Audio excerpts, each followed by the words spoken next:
Hello friends, अगर आप भी बीपीएससी टीआरई 2.0 में बैठने वाले हैं, यानी कि बिहार शिक्षक भर्ती फेज़ 2 में अगर आप बैठने वाले हैं तो ये वीडियो आपके लिए बहुत ज़्यादा इम्पॉर्टेंट है। देखिए, ऑफिशियल नोटिस जारी हुई है, सारी चीज़ें ऑफिशियल हैं। आप लोगों के कमेंट पर ही मैंने ये सारी ऑफिशियल चीज़ें निकाल करके वीडियो बनाई है। सबसे पहला तो ये है कि सीटेट अपीयरिंग को यहाँ पर मौका दिया जाएगा या फिर नहीं। अभी क्या चल रहा है वो सारी चीज़ें मैं आप लोगों के साथ शेयर करूँगी। फॉर्म आप लोग किस तरह से करेक्शन कर सकते हैं इस पर बात करेंगे। अदर स्टेट के जो कैंडिडेट्स हैं उनके सीटेट में कितने मार्क्स होने चाहिए। बेसिकली जो अदर स्टेट की फ़ीमेल हैं वो बहुत ज़्यादा कंफ्यूज्ड हैं कि उनको 82 मार्क्स चाहिए सीटेट में या फिर 90 मार्क्स चाहिए कि वो बिहार शिक्षक भर्ती में अप्लाई कर पाएँ। साथ ही एज में कितनी छूट मिली है वो भी मैं आप लोगों के साथ डिस्कस करूंगी।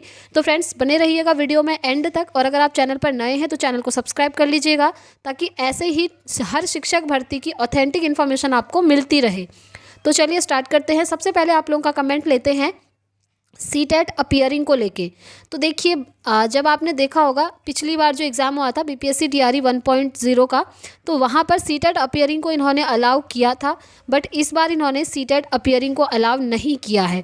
जी हाँ, इन्होंने सीटेट अपीयरिंग को अलाउ नहीं किया है। इन्होंने बोला है कि सीटेट जो है आपका क्वालिफाई होना चाहिए, बट ये चीज़ इन्होंने क्यों करी है अभी तक समझ में नहीं आ रहा है।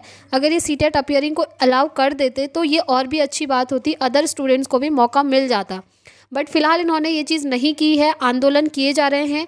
अगर आप ट्विटर चलाते हैं तो आपने देखा होगा ट्विटर पे काफ़ी सारी चीज़ें हो रही हैं। लेटर भी लिखा गया है कि सीटेट अपीयरिंग को मौका दीजिए।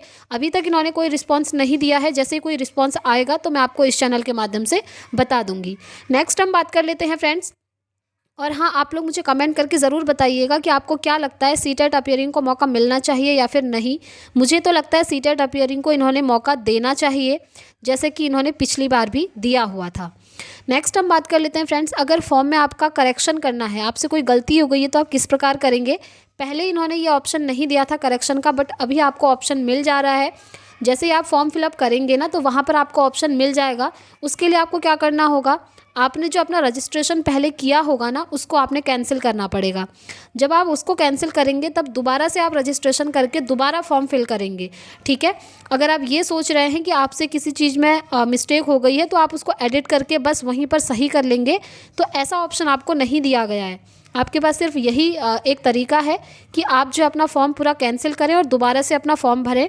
इसमें एक चीज़ और है फ्रेंड्स कि आपकी जो फ़ी है ना वो आपको रिटर्न नहीं होगी, आपको फ़ी वापस नहीं मिलेगी, क्योंकि आपने दोबारा से रजिस्ट्रेशन करना है, ठीक है। आपको फिर दोबारा फ़ी पे करनी पड़ेगी। नेक्स्ट हम बात कर लेते हैं।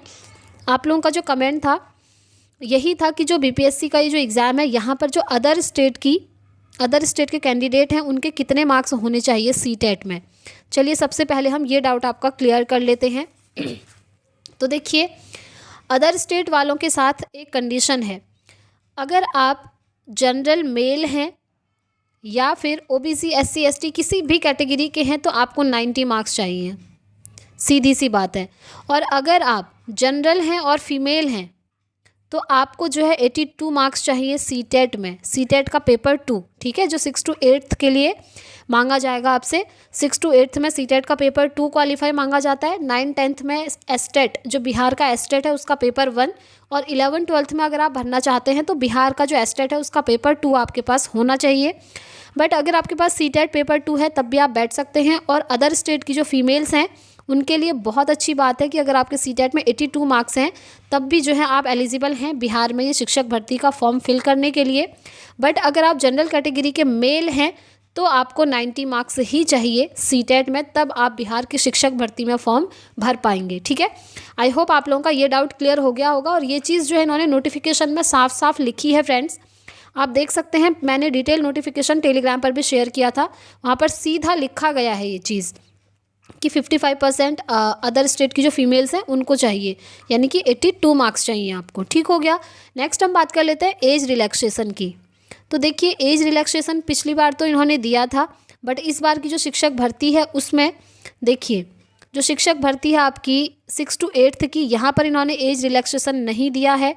9-10th में एज रिलैक्सेशन दिया है और 11-12th में भी एज रिलैक्सेशन दिया है, और ये भी अलग अलग सब्जेक्ट वाइज दिया है। ठीक है, ये आप नोटिफिकेशन में देख सकते हैं, जो कि मैंने ऑलरेडी आप लोगों के साथ शेयर किया हुआ है। नेक्स्ट हम बात करेंगे फ्रेंड्स, नेगेटिव मार्किंग है या नहीं है। नेगेटिव मार्किंग आपकी नहीं है, ये आप लोगों के लिए बेनिफिट है। साथ ही आपका नेक्स्ट कमेंट ये था कि जैसे क्वेश्चन है उसमें कितने ऑप्शन दिए रहेंगे। पिछली बार आपको एक क्वेश्चन के 5 ऑप्शन दिए थे, तो इस बार कितने ऑप्शन दिए रहेंगे। तो इस बार भी फ्रेंड्स आपके 5 ही ऑप्शन होंगे, इस तरीके से ABCDE। ठीक है, ऐसे ही आपको 5 ऑप्शन दिए होंगे, और जो भी आपको करेक्ट लगेगा उसको आपने गोला भरना होगा, क्योंकि ऑफलाइन मोड पर आपका एग्जाम होना है। ठीक हो गया। आई होप आप लोग ये सारी चीज़ें समझ गए होंगे फ्रेंड्स। इससे अदर भी आपका कोई डाउट है तो आप मुझसे कमेंट बॉक्स में पूछ लीजिएगा, मैं आपको रिस्पॉन्स ज़रूर दूंगी। और अगर हम बात करें एग्ज़ाम डेट की, तो देखिए आपकी एग्ज़ाम डेट एक्सटेंड हो सकती है।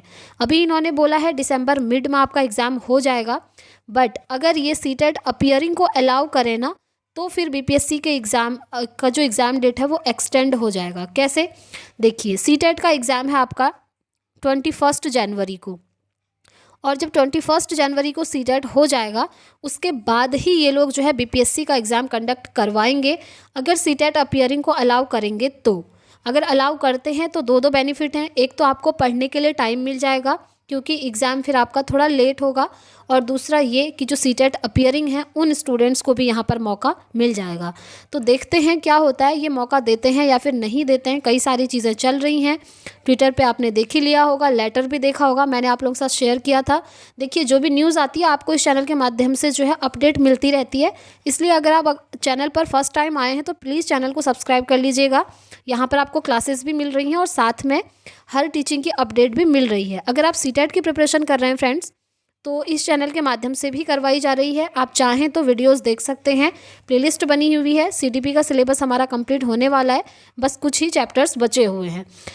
इससे अदर भी कोई क्वेरी है तो आप मुझसे कमेंट बॉक्स में पूछ सकते हैं। और हाँ, 6 to 8th का जो फॉर्म है ना, वो कौन कौन स्टूडेंट्स फॉर्म फिल कर सकते हैं, जिन्होंने BEd किया हो।